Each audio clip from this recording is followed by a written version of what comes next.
They called it a road bike. It behaved like a factory secret that slipped onto public streets. 4 cylinders across the frame, a clean cam cover, instruments that looked like a cockpit, and a temperament that turned distance into invitation. This wasn't bravado. It was balance, repeatable and unflinching. The CB750 didn't just open a new chapter for Honda. It changed what riders expected from every motorcycle that followed. From GP paddock to showroom, why a 750? By the late 1960s, the motorcycle world had a gap between desire and delivery. Riders wanted sustained highway speed, clean manners, electric convenience, and brakes that inspired confidence. What they mostly got were big twins that shook at cruising RPM and felt dated the moment the needle climbed. Honda had already proven precision at small and mid-capacity, but the American market, long distances, higher average speeds, and a growing appetite for big, kept asking a simple question. Could Honda scale its discipline to a genuine high-capacity road machine? Racing experience shaped the answer. Honda's Grand Prix programs had drilled a culture of repeatability, parts that held their clearances, lubrication that stayed stable at high RPM, and metallurgy that kept components working together rather than against each other.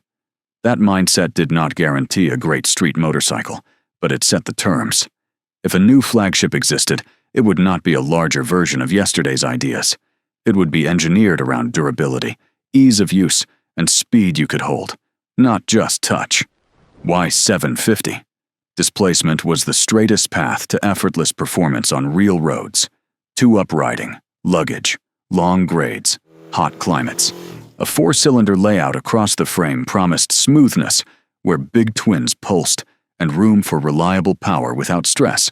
Honda's internal calculus also weighed serviceability. A transverse 4 offered clean access to ancillaries and a predictable thermal path across the head, advantages that matter when thousands of owners, not race technicians, would be maintaining the machine. There was also timing. Post-war consumers were graduating from smaller bikes to open roads. Modern highways rewarded machines that started instantly, idled cleanly, and stayed composed at speed. Honda saw that fast would soon mean usable, not temperamental. A new flagship had to start on the button, tolerate daily traffic, and cruise all afternoon without drama, then come back tomorrow and do it again. So the brief formed.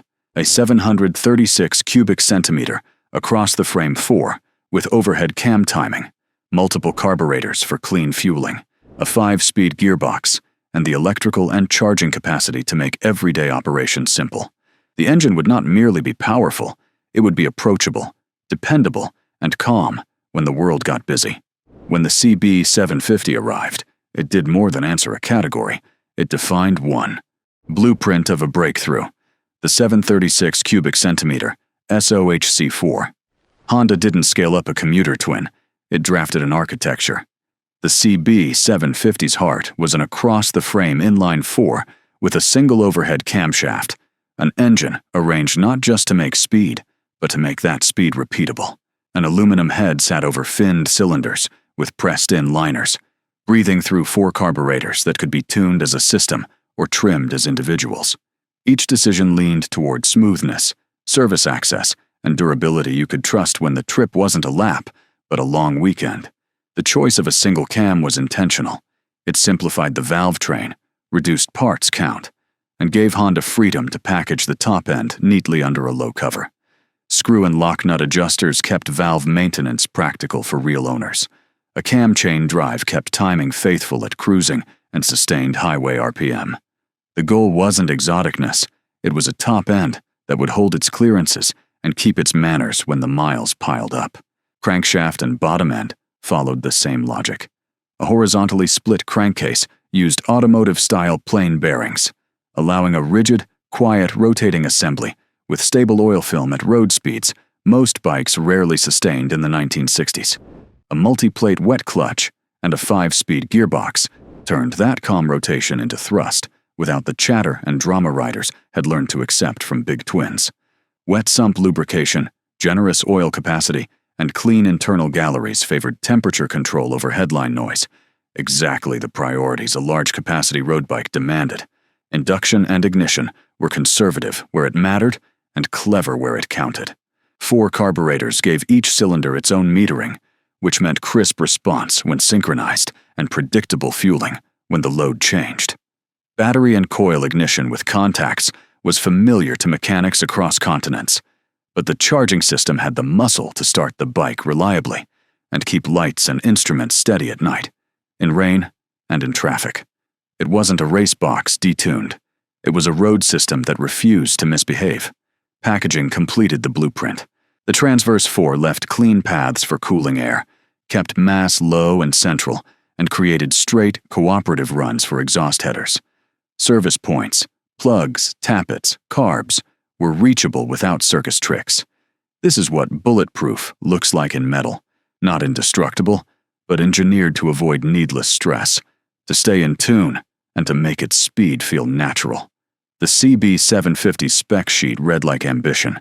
Its layout read like foresight. Stopping the future. The production. Disc brake revolution. Speed is only half of confidence.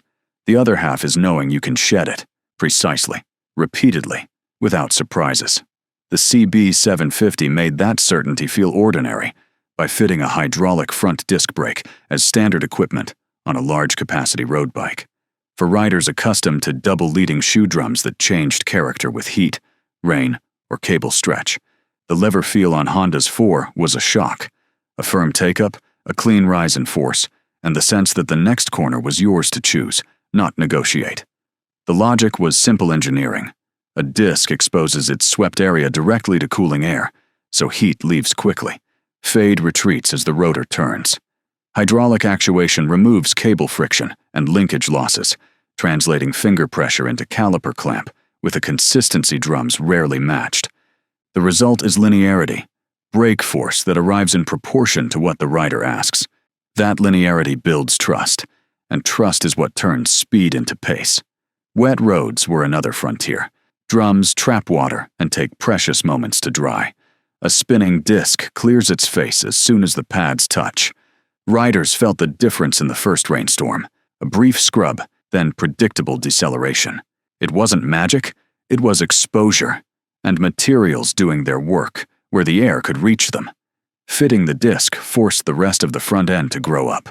Fork sliders needed proper bossing for the caliper. The axle clamp had to resist twist under one-sided loads, and master cylinder sizing became part of the setup conversation rather than an afterthought. Tire carcasses and compounds benefited too. When braking became more repeatable, loading the contact patch made sense instead of fear. The CB750 didn't just add hardware, it created a new expectation for the front third of a motorcycle. Serviceability improved alongside performance. Pads could be replaced without opening a drum. Rotor inspection was visual, not diagnostic. Hydraulic lines and seals turned braking into a maintenance routine, measured in straightforward checks rather than rituals and luck. Owners who rode year-round learned that modern could also mean manageable. Most revolutions are noisy. This one was quiet.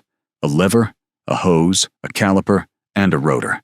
4 parts that made the bike feel finished in a way rivals struggled to match.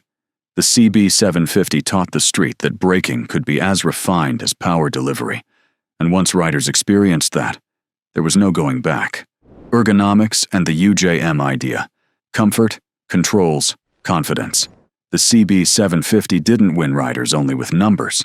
It won them with how those numbers felt. Honda positioned the rider in a neutral triangle. Upright torso, slight forward reach, knees settling naturally beneath a shaped tank.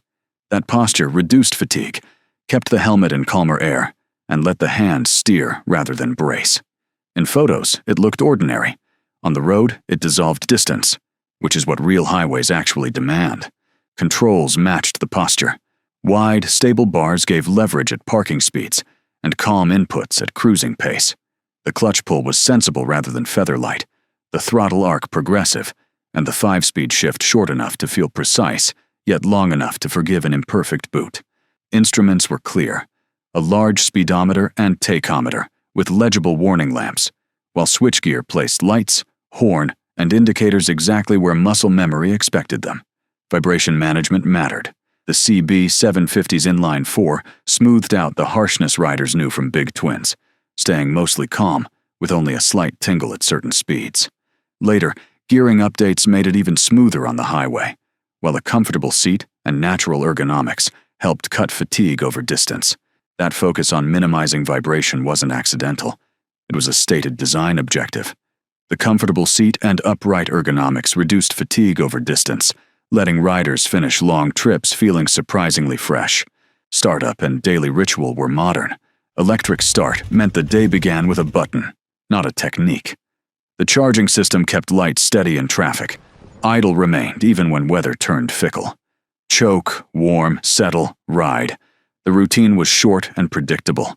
Mirrors held their view, cables kept their adjustments, and the machine stayed composed with a passenger or small luggage. Out of these choices emerged the UJM idea, universal, not because it lacked character, but because it fitted almost every task without complaint. Commute, weekend sweepers, long trips, one motorcycle could cover them without special pleading. Honda's Transverse 4 wasn't asking riders to adapt. It adapted to them. Confidence came not from one headline feature, but from 100 small decisions that lowered the friction between intent and response. That is why the CB750 felt bulletproof in use. It behaved, and it kept behaving, long after the odometer rolled past what other bikes considered reasonable. Sandcast to diecast, how Honda built a legend at scale. Before the CB750 could reshape the market, Honda had to prove it could be built at volume with the same manners seen on pre-production bikes. The first engine cases were produced using a permanent mold casting process, a temporary method Honda employed to validate geometry, wall thickness, and oil routing before investing in full die-cast tooling. Those early cases became legends to collectors, but on the line they served a simple purpose. They let engineers watch heat, resonance, and assembly tolerances in the real world and fix them quickly. Die casting followed once the design settled, and demand became undeniable. Permanent molds delivered tighter dimensions, smoother surfaces, and quicker cycles, which meant cleaner gasket faces, more consistent bearing bores, and consistent oil galleries. For owners, the change was nearly invisible, yet it underwrote the CB750's reputation for grace. The engine's temperament was not luck, it was process control made tangible. Scale required discipline beyond the crankcase. Honda standardized fasteners, thread pitches, and gasket materials, so dealer service stayed straightforward. The same logic-shaped cable runs, harness connectors, and brackets that held their alignment after thousands of miles. Sub-assemblies, carburetor banks, alternators, starter clutches, were designed for bench service. When a machine invites people to ride far and often, the factory must invite mechanics to work cleanly and quickly. Quality left inspection at the end of the line and moved upstream. Critical clearances were gauged between operations, and test stand procedures verified oil pressure, charging output, and idle stability before a motorcycle left the plant. The goals were simple and ruthless. Start every morning, hold a true idle, and keep fluids where they belonged. Repeat those three and reputation compounds. Exhaust and intake hardware showed the same maturity. 4 headers simplified assembly and service, while a compact airbox kept flow consistent without owner rituals. Paint, plating, and fasteners were chosen to resist weather as strongly as showroom lights. Levers, switchgear, and instruments stayed tight as years rolled by. The whole bike read like a production engineer's manifesto: clarity, access, repeatability. In the end, the move from sandcast pilots to die-cast volume did more than feed demand. It created a motorcycle that behaved the same on its 1,000th mile as on its first. That sameness, predictable, repeatable, quietly correct, is what riders came to trust. Track echoes, CR750, and the Daytona shock. Racing was not an afterthought, it was the loudspeaker. Honda took the CB750's road-going discipline and translated it into the CR750, a factory-prepared racer derived from the same basic engine layout, but reworked everywhere else for sustained punishment. The message was clear.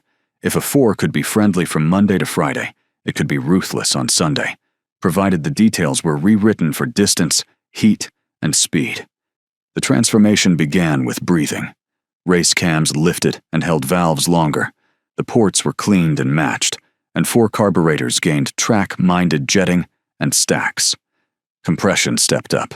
Ignition advance found the sweet spots, and a freer exhaust let the inline-four spin without the polite restraint expected on public streets. The bottom end earned attention too. Bearings, oil control, and clutch hardware received the kind of margin a 200-mile race demands. Chassis work was equally serious. Clip-ons replaced wide bars, rear sets fixed leverage and ground clearance. The tank and tail shed weight, and the front end took braking setups measured for repeated high-speed stops. Gearing choices turned the 5-speed into a weapon tuned to the circuit's rhythm rather than the city's. The whole package was built to hold a pace beyond road sanity and keep it long after lesser machines faded. Daytona answered the question bluntly. Over 200 miles of banking and infield transitions, the CR750 showed race-winning speed, but its endurance was on a knife edge. Of the 4 factory Hondas, 3 retired with cam chain tensioner failures, and man nursed a failing tensioner to the flag. The inline-four wasn't an effortless ironclad, it was a fragile bullet that happened to land. The effect traveled fast. Dealers felt it on Monday. Riders who had never considered a 4 suddenly understood why calm at high RPM mattered, why stable braking changed decisions, and why a motorcycle that stayed in tune could make fast feel sustainable. The showroom lesson was simple. The CB750's civility had a violent twin, and victory made the family resemblance impossible to ignore. Racing didn't invent the myth, it verified it at full volume. Aftershocks, CB750K to F, Comstar, and the SOHC shift. Honda didn't freeze the CB750 after launch. It kept evolving to meet new roads, riders, and regulations. The K-Series carried the all-round brief: upright ergonomics, flexible gearing, and road manners for distance. The F-badged Supersport variants leaned toward quicker steering, firmer responses, and tighter bodywork. Both streams drew strength from the same 4, yet addressed different tastes without abandoning the core philosophy. Chassis hardware moved first. Springs gained rate, damping sharpened, and fork internals stiffened to hold geometry when speeds climbed. Braking packages followed with dual disc options, better pads, and hoses that preserved lever feel on long descents. These changes were not spectacle. They kept the rider's controls present when fatigue and load tried to blur them. Wheels told another story. Honda's Comstar design used riveted alloy and steel elements to deliver true running strength without the maintenance rhythm of spokes. For everyday riders, that meant durable rims, easier tire service, and stability that made big bike ownership feel calmer. Comstar wasn't decoration. It was continuity under real roads. Engines evolved in parallel. Early SOHC units remained beloved for ease and character, while later tuning raised compression, refined cam profiles, and cleaned mixture quality. The decisive leap was the move to SOHC, with 4 valves per cylinder, a top end built to breathe freely at higher RPM without dragging reliability behind it. That shift changed the engine's voice. Cleaner intake note, harder pull-up stairs, yet defended the founding promise of approachable performance. Supersport trims added 4-into-1 exhausts, flatter bars, and firmer seats. Touring setups gained wind management and luggage points that respected the frame's lines. Electrical output grew with lighting demands, and instruments gained clarity as switchgear matured into sturdier, more intuitive shapes. Service routines stayed humane. Tappets adjustable, carburetors synchronizable, and access preserved so owners would keep the machines in tune. By the time the family widened, the name no longer meant a single silhouette. It meant a promise. A 4 that behaved like a system, felt complete out of the crate, and stayed composed as the miles accumulated. K models kept the everyday ease that built trust on long commutes and weekend loops. F models rewarded deliberate inputs, turning the platform into a sharper instrument without sacrificing civility. That dual path explained the badge's longevity truly better than any statistic. The CB750's quiet miracle wasn't a spec, it was cohesion. Everything worked together, every day. Riders set off and nothing argued. Starting, stopping, steering, all calm at speed. That certainty reset what a road bike could be and turned Bulletproof into a feeling, not a slogan. You could own trust, maintain it, hand it down. This is 2-wheel engines, Subscribe for more engines that built confidence as much as speed, and history too.